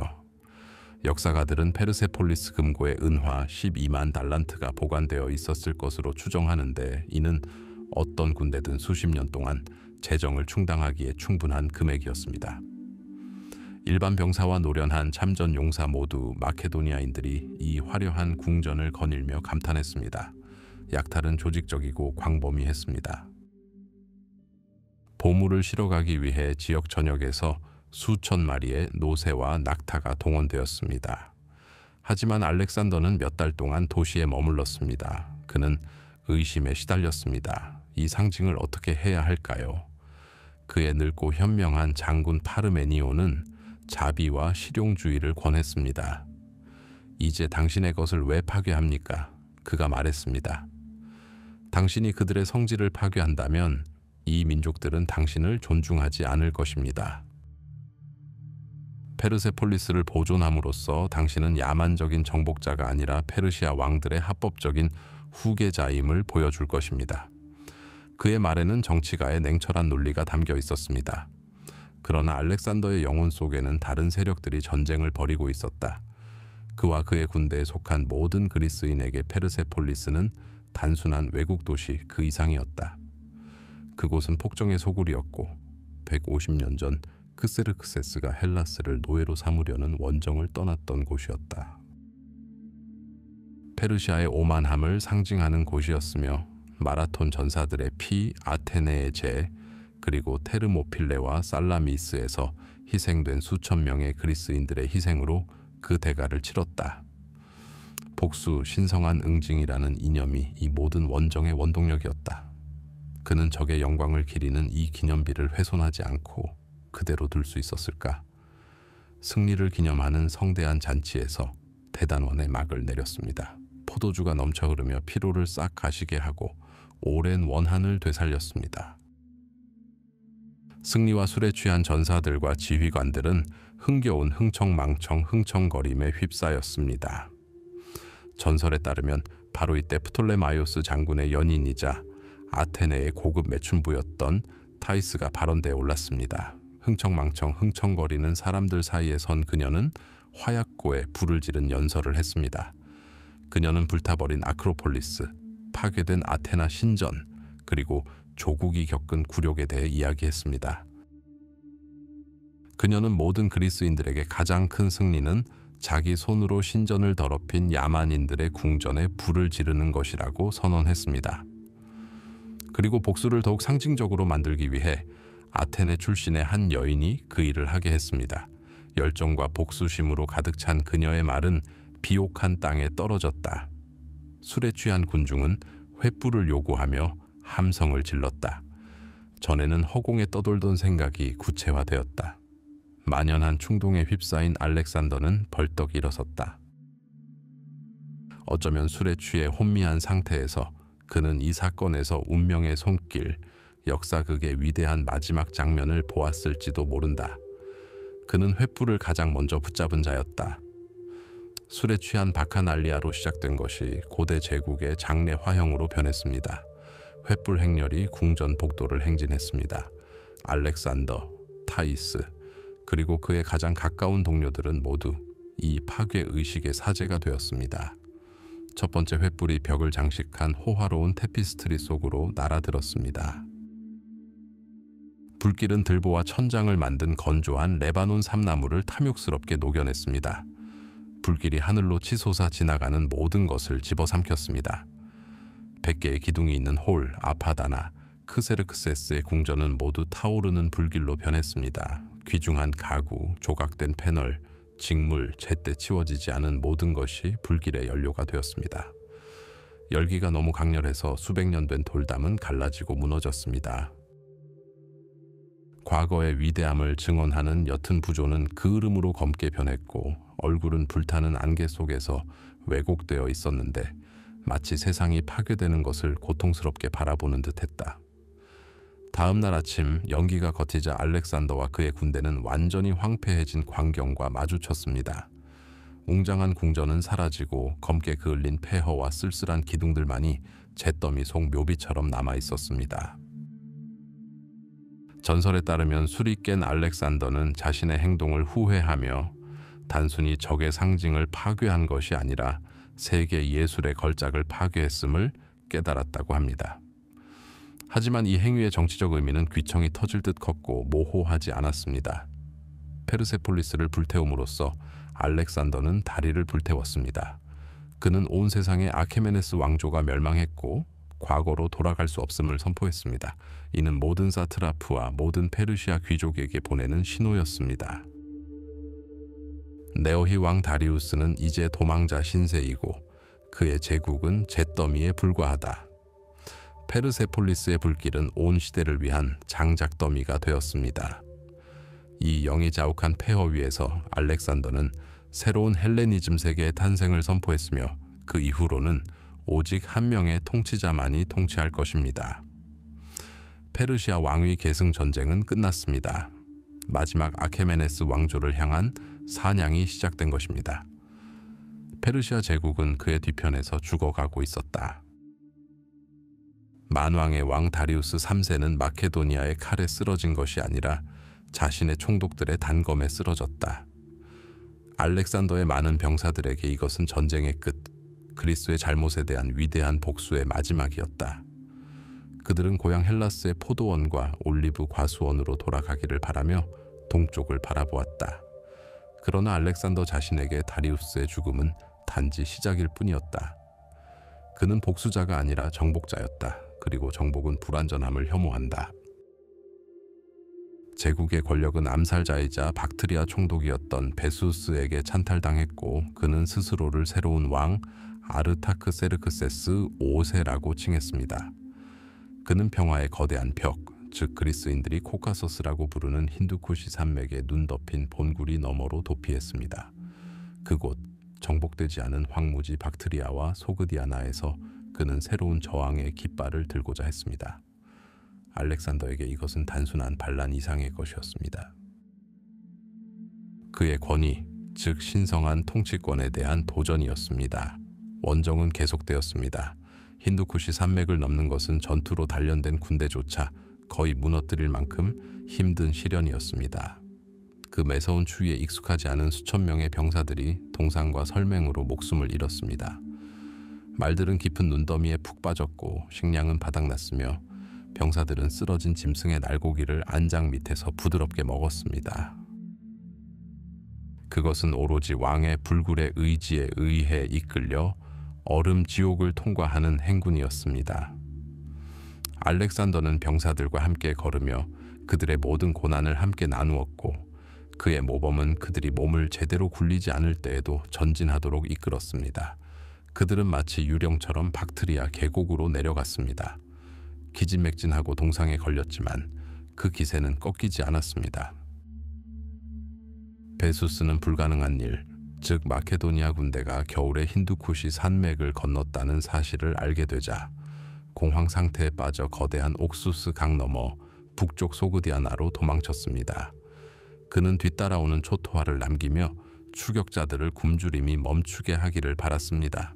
하지만 그는 알렉산드로스를 과소평가했습니다. 왕은 그를 추격하지 않았습니다. 그는 박트리아 도시들을 체계적으로 점령하고 새로운 알렉산드리아를 건설하며 후방을 강화했습니다. 왕 시에자의 운명은 단 한 번의 전투도 없이 결정되었습니다. 베수스의 대의가 패배한 것을 보고 소그드족 귀족 스피타메네스와 옥시아르테스는 스스로 사면을 받기로 결심했습니다. 그들은 사기꾼을 붙잡아 알렉산더 대왕의 장군 프톨레마이오스에게 넘겼습니다. 베수스는 벌거벗은 차에 나무로 만든 목에 묶인 채 왕 앞에 끌려왔습니다. 알렉산더 대왕은 그를 적이 아닌 범죄자로 여겼습니다. 그는 반란에 대한 페르시아의 처벌인 찬탈자의 코와 귀를 자르도록 명령하고 엑바타나로 보내 공개 처형을 당하게 했습니다. 이러한 행위로 왕은 자신이 단순한 그리스 정복자가 아니라 아케메네스 왕조의 합법적인 후계자이며 반역은 페르시아의 법에 따라 처벌할 것임을 세상에 보여주었습니다. 전쟁은 끝난 듯했다. 주적은 포로로 잡혀 굴욕을 당했다. 하지만 바로 이 순간 가장 끔찍한 일이 시작되었다. 박트리아와 소그디아나는 마음씨 좋은 페르시아와는 달랐다. 그곳은 목숨보다 자유를 더 소중히 여기는 오만하고 호전적인 민족들이 사는 가혹한 땅이었다. 그리고 이 저항 세력에는 베수스보다 훨씬 더 위험한 새로운 지도자가 있었다. 그의 이름은 스피타메네스였다. 베수스를 배신했던 스피타메네스가 이제 민중 봉기를 이끌었다. 그는 결정적인 전투에서 영광을 추구하는 지휘관이 아니라 게릴라전의 천재였다. 그의 소그드인과 스키타의 기병 비행 부대는 난데없이 나타나 번개처럼 빠른 속도로 마케도니아 수비대와 보급 행렬을 공격한 후 끝없는 초원과 산악 협곡 속으로 흔적도 없이 사라졌다.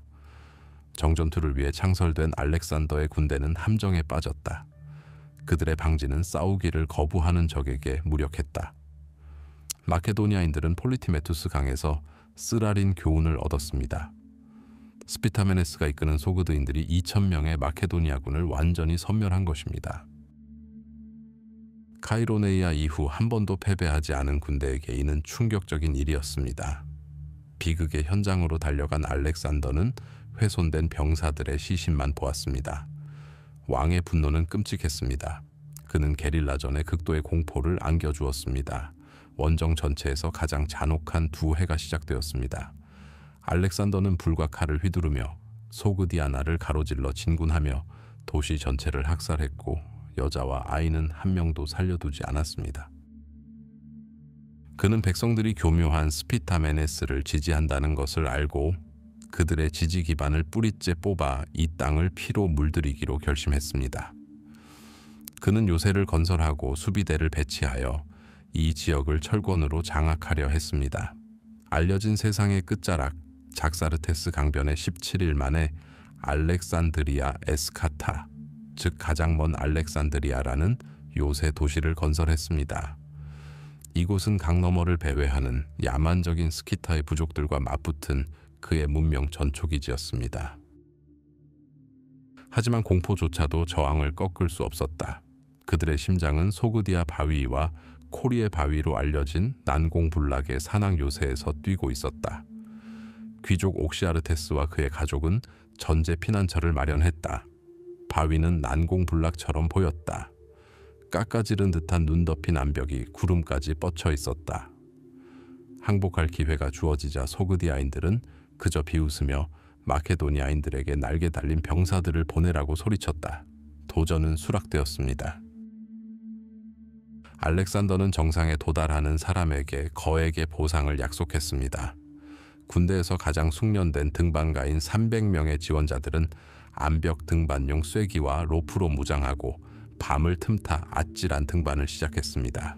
수십 명이 시면으로 떨어졌지만 새벽녘의 생존자들은 정상에서 백기를 흔들며 왕에게 신호를 보냈습니다. 요새 수비대는 머리 위로 마케도니아 전사들이 나타나는 것을 보고 사기가 꺾였습니다. 그들은 적의 힘보다는 그 대담함에 놀라 항복했습니다. 바로 이곳에서 알렉산더는 포로들 사이에서 전쟁의 흐름과 자신의 삶을 바꿀 여인을 만났습니다. 바로 옥시아르테스의 딸 록사나였습니다. 전설에 따르면 그녀는 아시아에서 가장 아름다운 여인이었습니다. 하지만 알렉산더는 그녀의 아름다움뿐만 아니라 그녀의 눈빛에 담긴 거만하고 불굴의 정신에도 사로잡혔습니다. 바로 그 순간 위대한 전략가는 가장 중요한 정치적 결정을 내렸습니다. 그는 그녀를 노예첩으로 삼지 않았습니다. 그는 그녀와 결혼하겠다고 선언했습니다. 이 결혼은 천재적인 발상이었습니다. 아시아 정복자 마케도니아 왕은 지역 귀족의 딸과 결혼했습니다. 이 결합은 화해의 상징이자 유럽과 아시아를 잇는 가교가 되었습니다. 정복자는 합법적인 통치자로, 어제의 적들은 친족으로 변모했습니다. 저항은 약해지기 시작했습니다. 위대한 게릴라 전사 스피타메네스조차 지지를 잃었습니다. 끝없는 전쟁에 지친 그의 스키타의 동맹들은 그를 배신하고 살해한 후 그의 목을 알렉산더에게 화해 제물로 바쳤습니다. 세상 끝에서 벌어진 전쟁은 끝났다. 알렉산더는 2년의 생명과 수천 명의 병사, 그리고 고귀한 정복자로서의 명성을 잃었다. 하지만 이 전쟁은 그에게 새로운 기술, 즉 제국을 통치하는 기술을 가르쳐 주었다. 그는 창끝만으로는 평화를 이룰 수 없다는 것을 깨달았다.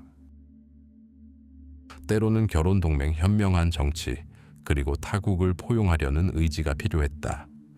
박트리아와 소그디아나를 정복한 알렉산더는 후방을 확보했다.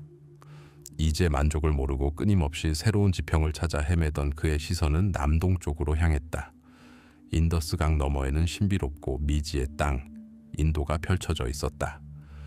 페르시아는 폐허가 되었고 총독령은 정복당했으며 위대한 왕 다리우스는 전사했습니다. 다른 정복자라면 이것이 끝이자 최고의 업적이었을 것입니다. 하지만 알렉산더에게는 이것이 끝이 아니라 서곡에 불과했습니다. 지칠 줄 모르고 강박관념에 사로잡힌 그의 시선은 동쪽 힌두쿠시 산맥에 눈 덮인 본굴이 넘어 경이로움과 괴물의 땅, 신화 속 인도에 고정되어 있었습니다. 그는 단순히 새로운 땅을 찾는 것이 아니었습니다. 그는 알려진 세계의 경계를 넘어 오이쿠멘의 강변을 씻어준다고 믿었던 거대한 외해, 와이하이로 향하고 있었습니다. 기원전 327년 봄, 얼음으로 뒤덮인 고개를 힘겹게 넘은 마케도니아 군대는 카불 강 계곡으로 내려갔습니다. 그곳은 완전히 다른 세상이었습니다. 공기는 습하고 무성했으며 초목은 무성하고 낯설었고 사람들은 페르시아인이나 그리스인과는 달랐습니다. 이곳에서 알렉산더는 원정 내내 그를 괴롭힐 전술을 처음 마주했습니다. 바로 절벽에서 솟아오른 듯한 요새를 세운 산악 부족들의 필사적인 저항이었습니다. 앞으로 나아갈 때마다 피해 대가를 치렀습니다. 하지만 인도는 단순히 적대적인 것이 아니었습니다. 탁실라에서 그는 그리스인들이 탁실레스라고 부르는 지역 왕을 만났습니다. 그는 알렉산더를 정복자로 보기보다는 히다스페스 강과 아케시네스 강 사이 땅의 왕이자 그의 주요 적이었던 포루스에 맞서는 강력한 동맹으로 여겼습니다. 동맹이 체결되었습니다. 알렉산더는 안내자와 식량, 그리고 무엇보다도 자신을 기다리고 있는 군대에 대한 귀중한 정보를 받았습니다. 수천 명의 인도 전사로 강화된 탁실레스의 군대는 마케도니아군의 병력을 크게 늘렸습니다. 아대륙으로의 길이 열린 것처럼 보였습니다. 하지만 오늘날 젤룸이라 불리는 히다스페스 강둑에서는 환상이 산산이 조각났다. 몬순비로 불어난 강물은 폭이 수 킬로미터에 달하는 것엔 급류로 변해 있었다. 그리고 반대편 강둑에는 마케도니아인들이 본 적도 없는 규모의 군대가 서 있었다. 포루스 왕이 직접 지휘하는 군대였다. 거인이었던 그는 전사들 위로 우뚝 솟아 있었고 거만하고 굴하지 않는 모습이었다. 그는 선물이나 항복 선언을 전하는 사절을 파견하지 않았다. 그는 싸우러 온 것이었다. 포루스의 주력, 난공불락의 성벽은 바로 전투 코끼리였다. 등에 전투용 포탑을 단 200마리의 거대한 갑옷을 입은 코끼리들이 그의 군대의 중심에 섰다. 기병과 팔랑크스 전투에 익숙한 그리스인과 마케도니아인들에게 이는 악몽에서나 나올 법한 광경이었다. 온 부대를 짓밟을 수 있는 살아있는 공성추, 창과 화살에 무적에 걸어다니는 요새. 그라니쿠스, 이수스, 가우가멜라를 통과한 병사들은 처음으로 진정한 원초적인 공포를 경험했다. 알렉산더는 그런 군대에 맞서 강을 건너 정면 공격을 감행하는 것은 순전히 자살 행위임을 알고 있었습니다. 그래서 그는 자신의 가장 뛰어난 재능, 즉 군사적 교활함을 발휘했고 이는 예술의 경지에 이르렀습니다. 몇 주 동안 그는 포루스의 군대를 속여 여러 지점에서 도하 준비를 하는 척했습니다.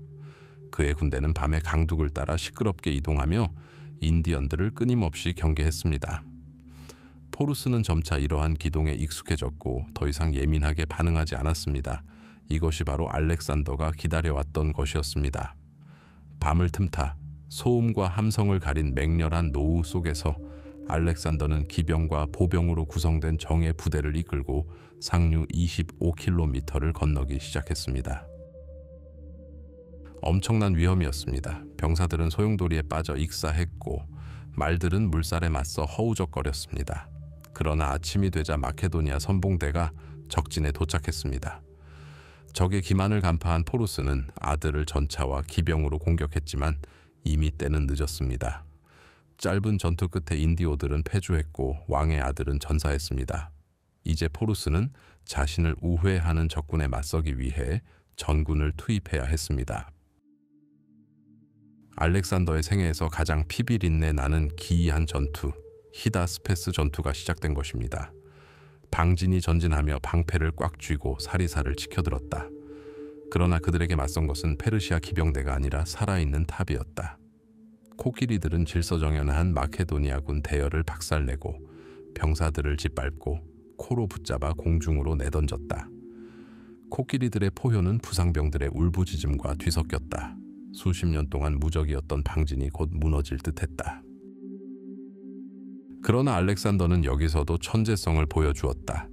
그는 경보병과 궁수들에게 코끼리가 아니라 코끼리를 모는 마우트에게 집중 사격하라고 명령했다. 동시에 충실한 크라테루스의 지휘 아래 그의 기병대는 강을 건너 인디언들의 후방을 공격했다. 통제력을 잃은 부상당한 코끼리들은 고통과 공포에 미쳐 전장을 가로질러 돌진하기 시작했습니다.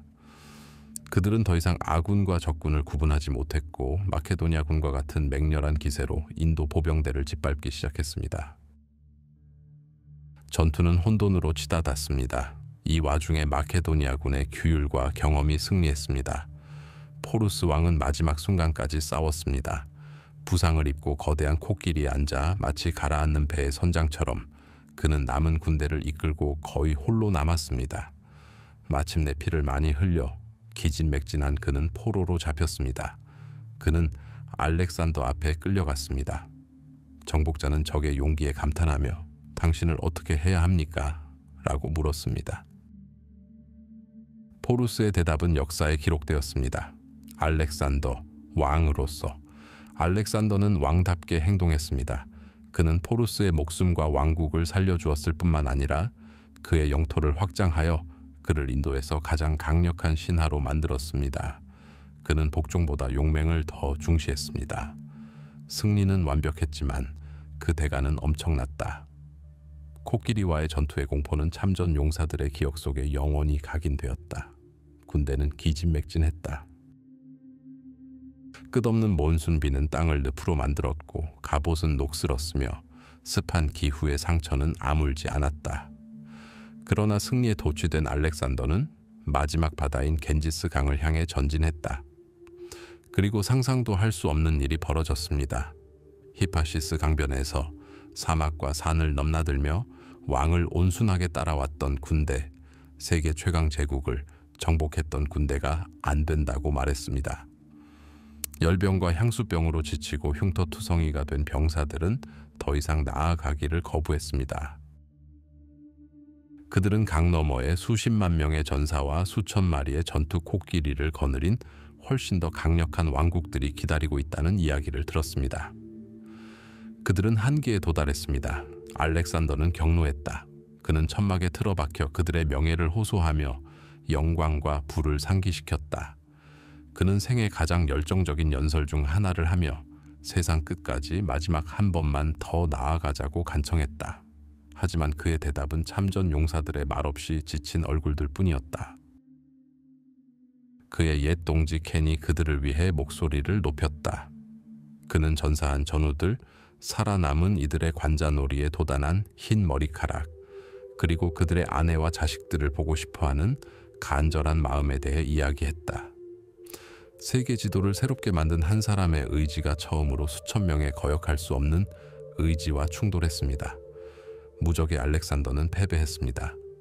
적의 칼에 찔린 것이 아니라 아군 병사들의 피로와 절망에 휩싸인 것입니다. 그는 명령을 내렸습니다. 군대는 후퇴했습니다. 세계 끝자락에 대한 꿈은 이름 없는 인도의 강둑에서 산산이 조각났습니다. 동방 원정은 한계에 도달했습니다. 동쪽은 정복당했습니다. 히파시스 강은 승리에 도취되어 극한까지 기진맥진한 군대가 더 이상 징역을 거부하는 보이지 않는 경계가 되었습니다. 대원정에서 처음으로 알렉산더의 의지는 적의 창에 꺾인 것이 아니라 아군 병사들의 피로에 꺾였습니다. 도시와 왕국을 정복한 그는 고향을 그리워하는 마케도니아인들의 기계를 꺾을 수 없었습니다.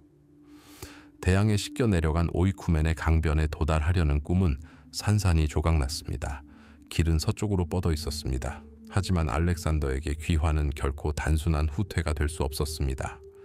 그것은 새로운 위협, 신과 운명에 대한 새로운 도전이어야 했습니다. 그는 군대를 나누었습니다. 노련한 크라테루스 휘하의 부대는 익숙하고 비교적 안전한 항로인 아라코시아와 드랑기아나를 경유하여 출발했습니다. 네아르코스 제독의 지휘 아래 인더스 강변에 건조된 함대는 인도에서 페르시아 망까지 이어지는 해로를 탐험하며 전례 없는 해안선 항해를 감행할 예정이었습니다. 알렉산더는 스스로 세 번째 항로를 선택했습니다. 가장 위험하고 무모한 항로, 게드로시아 사막을 통과하는 항로였습니다. 고대 전설에 따르면 신화 속 여왕 세미라미스와 페르시아 제국의 건국자 키루스 대왕의 군대가 이곳에서 전멸했다고 합니다. 게드로시아 사막은 죽음의 상징이었으며 유목민들조차 피하는 곳이었습니다. 알렉산더 대왕을 움직인 동기는 무엇이었을까요? 육로로 평행 항로를 따라 전진하고 해안을 따라 우물을 파 함대를 지원하려는 전략적 필요성이었을까요? 아니면 히파시스 섬의 반란으로 상처받은 자존심이었을까요? 과거 가장 위대한 통치자들이 실패했던 것을 달성하여 자신이 우월함을 증명하고 싶은 욕망이었을까요? 아니면 감히 자신에게 도전한 군대에 대한 잔혹한 처벌이었을까요? 지상지옥의 한가운데서 가르쳐진 차갑고 계산적인 교훈이었을까요? 어떤 식으로든 결정이 내려졌습니다. 수만 명의 전사들, 그라니쿠스와 이사의 용사들, 티레와 가우가멜라의 정복자들, 그리고 거대한 짐 행렬과 여자들, 그리고 아이들이 뜨거운 침묵 속으로 왕을 따라갔습니다. 처음 며칠은 재앙을 예고하지 않았다. 그러나 곧 현실이 무자비한 태양처럼 맹렬하게 그들을 덮쳤다. 풍경은 끝없이 타오르는 모래와 바싹 마른 바위의 바다로 변했다. 낮에는 열기로 공기가 일렁였고 발밑의 모래는 마치 불타는 석탄처럼 느껴졌다. 밤에는 살을 애는 듯한 추위에 병사들은 몸을 웅크리고 온 길을 찾아 헤맸다. 그러나 페르시아 전사보다 훨씬 더 두려운 가장 큰 적은 갈증이었다. 물은 신이 되었고 존재의 유일한 목적이자 의미가 되었습니다. 안내자들의 지도에 표시된 우물들은 말라붙거나 쓴맛과 짠맛이 나는 마실 수 없는 진흙으로 가득 차 있었습니다. 마케도니아 방진의 강철 같은 핵심인 규율은 자결하는 햇살 아래 밀랍처럼 녹아내리기 시작했습니다. 병사들은 무거운 갑옷과 무기를 벗어던지고 짐을 털었습니다. 곧 병들고 약해진 동료들을 버리기 시작했습니다. 승리한 군대는 불타는 땅을 헤매는 길고 비틀거리는 유령의 행렬로 변했습니다. 죽어가는 자들의 울부짖음은 갈증에 미쳐버린 짐승들의 신음소리와 뒤섞였습니다. 말과 노새는 수백 마리씩 쓰러졌고 그 시체는 대군단의 죽음의 길을 보여주었습니다. 어느 날 밤 지친 남자들이 마른 강바닥에 야영을 하고 있을 때 하늘이 열렸습니다. 하지만 구원의 비는 아니었습니다. 갑자기 맹렬한 급류가 산에서 쏟아져 내려 천막과 마차, 그리고 아직 잠들어 있던 모든 사람들을 휩쓸어 갔습니다. 그들이 그토록 간절히 찾던 물이 마치 살인자처럼 쏟아져 마지막 식량과 수많은 목숨을 앗아갔습니다. 사막은 그들을 조롱하며 때로는 가뭄으로, 때로는 홍수로 죽음을 선사했습니다. 알렉산더 자신도 다른 모든 사람들과 마찬가지로 고통을 겪었습니다. 그는 말 부케팔루스를 버리고 대열 선두에 서서 마지막 전사들과 모든 고난을 함께 나눴습니다. 그의 존재, 그의 불굴의 의지만이 군대가 완전히 붕괴되는 것을 막았습니다. 그리고 바로 이곳, 절망의 한가운데서 그의 삶에서 가장 중요한 사건 중 하나가 일어났습니다. 수색을 하던 몇몇 전사들이 작은 샘을 발견하고 투구에 그 탁하고 귀중한 액체를 조금 모았습니다. 그들은 그것을 왕에게 가져갔습니다. 그들 모두를 구할 수 있는 유일한 왕이신 왕에게. 진영은 얼어붙었고 충혈된 수천 개의 눈이 그의 일거수일투족을 주시했습니다. 알렉산더는 투구를 받아들고 병사들의 헌신에 감사를 표한 후 지친 군대 전체가 지켜보는 가운데 뜨거운 모래 위에 천천히 물을 부었습니다. 물은 순식간에 땅에 스며들어 흔적도 남기지 않았다. 하지만 이 행동은 오아시스 전체를 산 것보다 더 큰 가치가 있었다. 만약 그들처럼 갈증에 시달리는 왕이 모두가 마실 물이 부족하다는 이유로 물을 거부했다면 단 한 명의 병사도 더 이상 자신의 운명을 불평할 수 없었을 것이다. 모래 위로 쏟아진 이 물보라는 어떤 명령보다도 강력했다. 죽어가는 사람들에게 새 생명을 불어넣고 당열과 자부심을 되찾아 주었다. 그들은 더 이상 파멸한 무리가 아니라 알렉산더의 군대였다. 지옥을 향한 이 행군은 60일간 지속되었습니다. 60일간의 고통이었습니다. 비옥한 페르시아 속주 카르마니아의 푸른 언덕이 마침내 지평선에 나타났을 때 군대는 예전의 그림자조차 드리워져 있었습니다. 여러 추산에 따르면 사막에 진입한 모든 사람의 3분의 1에서 4분의 3이 게드로시아의 모래 속에 묻혔다고 합니다. 수천 명의 병사들이 목숨을 잃었는데 거의 모두 여자, 아이, 그리고 짐을 나르는 행렬의 일원이었습니다. 이는 알렉산더 원정 역사상 가장 끔찍한 손실이었습니다. 인도에서의 승리는 전투의 피로 치러진 것이 아니라 모래 속에서의 고통스러운 죽음으로 대가를 치렀습니다. 그리고 구원의 문턱에 선 알렉산더는 상상도 할 수 없는 일을 해냈습니다. 죽은 자를 애도하는 대신 그는 디오니소스 신을 기리는 바쿠스 축제를 연상시키는 7일간의 행렬을 조직했습니다.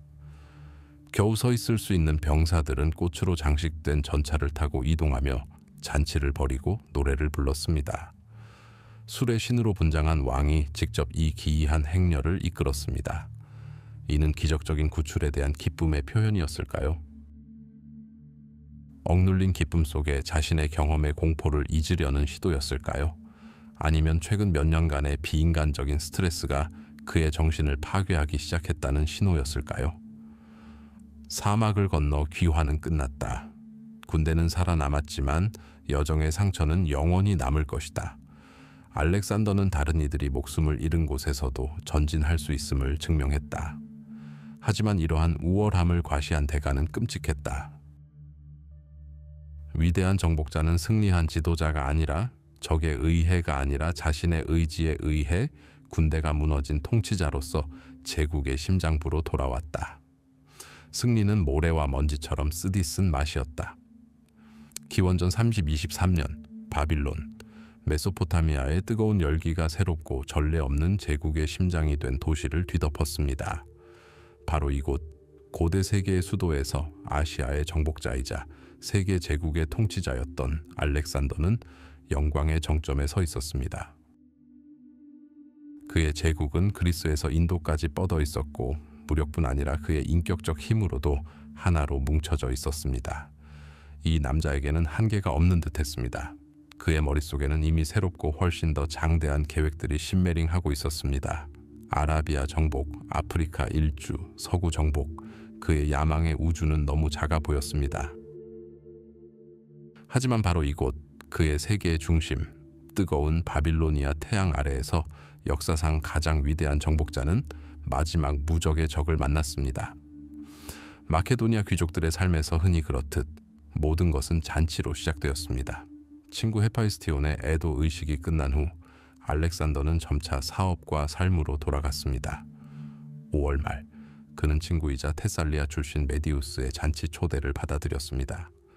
그날 밤은 와인과 대화, 그리고 지난 원정을 회상하며 지나갔습니다. 그러나 알렉산더가 떠나려던 순간 규모는 작지만 즐거움은 결코 작지 않은 또 다른 모임에 참석하라는 권유를 받았습니다. 고대 작가들에 따르면 바로 그곳에서 그는 희석되지 않은 와인을 한 잔 더 마시고 나서 마치 창에 간을 맞은 듯 갑자기 비명을 질렀다고 합니다. 그것이 첫 번째 종소리였다. 그 후 며칠 동안 그의 상태는 급속도로 악화되었다. 처음에는 단순한 열병이었지만 그는 특유의 끈기로 애써 무시하려 애썼다. 그는 계속해서 아라비아 원정 준비 명령을 내리고 매일 신들에게 제사를 드리고 심지어 유프라테스 강이 시원한 물에 몸을 담그며 열을 내리려 애썼다. 그러나 그의 내면의 불꽃은 점점 더 맹렬하게 타올랐다. 어떤 칼로도 쓰러뜨릴 수 없는 보이지 않는 적이 그의 혈류에 들어와 최후의 포위를 감행하고 있었던 것이다. 날이 갈수록 그의 기력은 약해졌다.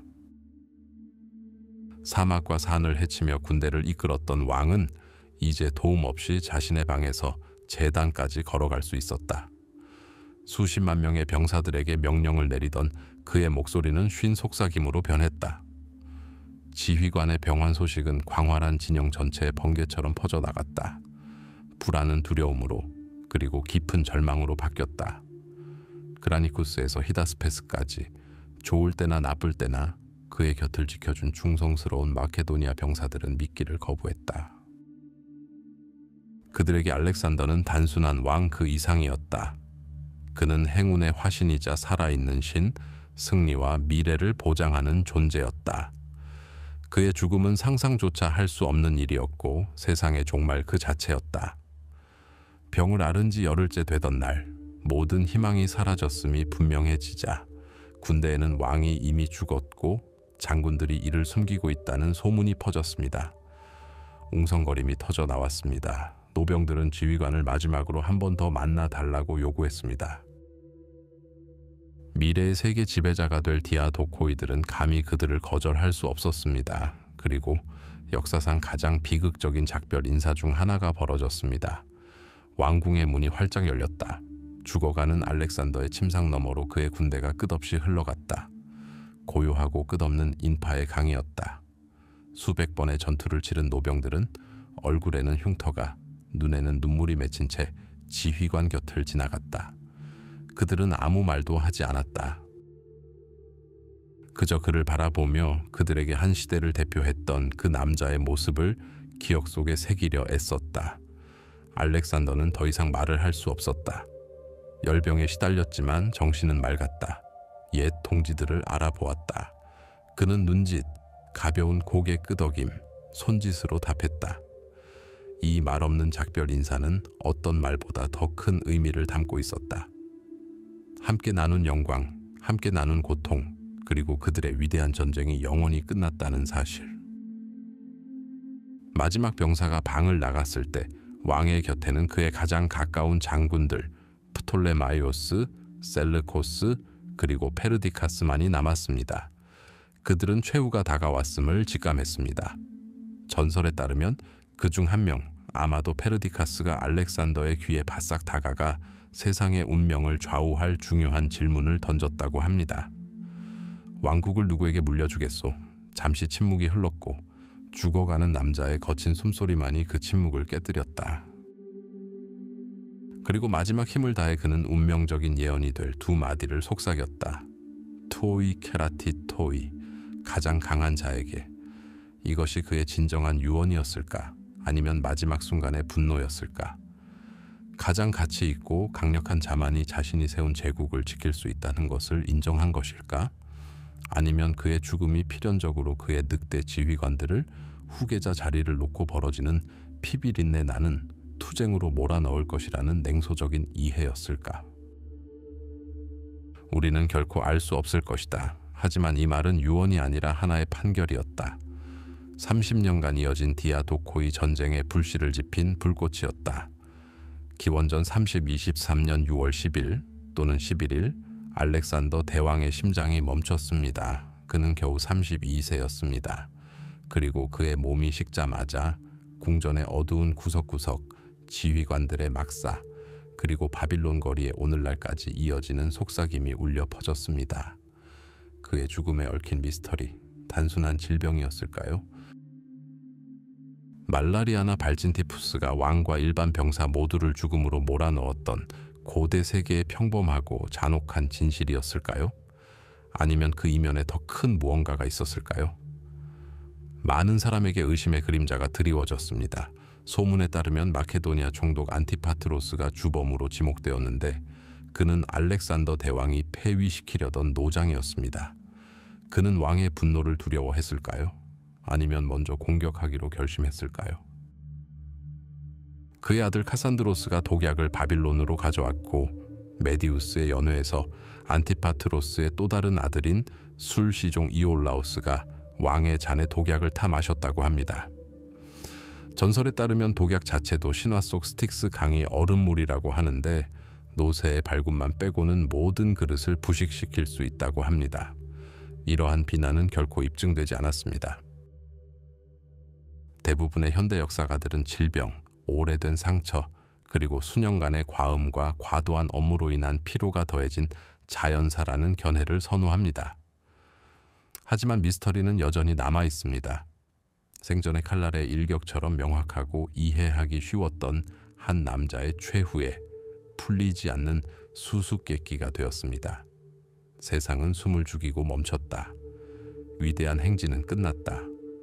동서양을 통일하고 세계 지도와 역사의 흐름을 바꾼 그 남자는 바빌론의 궁전에서 침묵 속에 누워 있었다. 그의 천재성과 의지가 낳은 거대한 제국은 순식간에 고아가 되었다. 그리고 그의 강력한 동료들은 모두 죽은 왕의 시신을 바라보며 이미 왕관을 쓰고 있었다. 바빌론을 뒤덮은 침묵은 기만적이었다. 폭풍 전야의 고요였다. 알렉산더의 유산을 향한 전쟁은 이제 막 시작일 뿐이었다. 알렉산더의 죽음은 끝이 아니었습니다. 그것은 시작이었습니다. 헬레니즘이라는 새롭고 눈부시면서도 잔혹한 시대의 서막이었습니다. 위대한 왕은 직계 후손을 남기지 않았고 전설에 따르면 누가 제국을 물려받을 것이냐는 질문에 가장 강한 자에게 라고 답했습니다. 이 말은 그의 당열에는 사형 선고였고 그의 장군들에게는 저주였습니다. 한 사람의 의지로 건설된 제국은 그의 심장이 뛰는 것을 멈추는 순간 완전히 무너졌습니다. 그의 장군들 디아도코이는 전우이자 피의 전우였으며 어제만 해도 어깨를 나란히 하던 사이였지만 이제는 전리품을 나누는 늑대의 눈으로 서로를 바라보고 있었다. 교활하고 성견지명이 있는 프톨레마이오스는 가장 부유한 태수령인 이집트를 목표로 삼았다. 야심만만하고 완고한 셀르코스는 자신을 광활한 아시아 영토의 지배자로 여겼다. 노장이었던 외눈박이 안티고노스는 자신의 통치 아래 통일된 제국을 보존하는 꿈을 꾸었다. 카산드로스와 리시마코스는 마케도니아와 트라키아를 갈기갈기 찢어놓고 있었다. 디아도코이 전쟁의 시대가 시작되었습니다. 40년간 끊임없이 이어진 동족 상잔의 살육이었습니다. 통일된 세계라는 꿈의 폐허 위에서 거인들이 벌이는 피비린내 나는 춤이었습니다. 동맹이 맺어지고 깨지고 아버지가 아들을 상대로 전쟁을 벌였으며 친구가 숙적이 되었습니다. 기원전 31년 입소스 전투는 통일의 문제에 종지부를 찍었습니다. 제국은 쇠퇴했습니다. 그 폐허에서 새로운 헬레니즘 세계의 세기둥, 세 개의 위대한 왕국이 탄생했습니다. 최초이자 가장 안정된 왕국은 이집트의 프톨레마이오스 왕국이었습니다. 이 왕조의 창시자인 프톨레마이오스 라고스는 그리스의 행정 전통과 고대 이집트의 신앙을 교묘하게 결합하여 스스로를 파라오로 선포했습니다. 그의 수도 알렉산드리아는 세계 최고의 대도시가 되었습니다. 거대한 파로스 등대 아래 이곳 알렉산드리아는 당대 지성의 심장부였습니다. 알렉산드리아의 거대한 도서관인 무세이오는 전 세계 학자, 시인, 철학자들을 끌어모았습니다.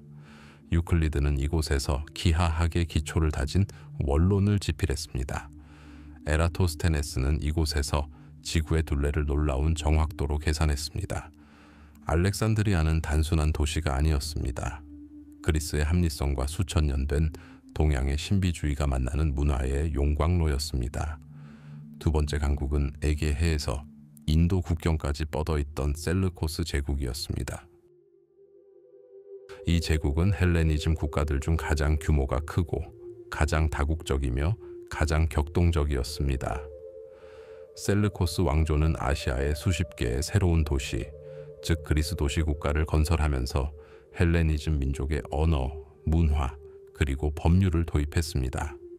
수도였던 안티오크는 알렉산드리아에 버금가는 호사스러운 도시였습니다.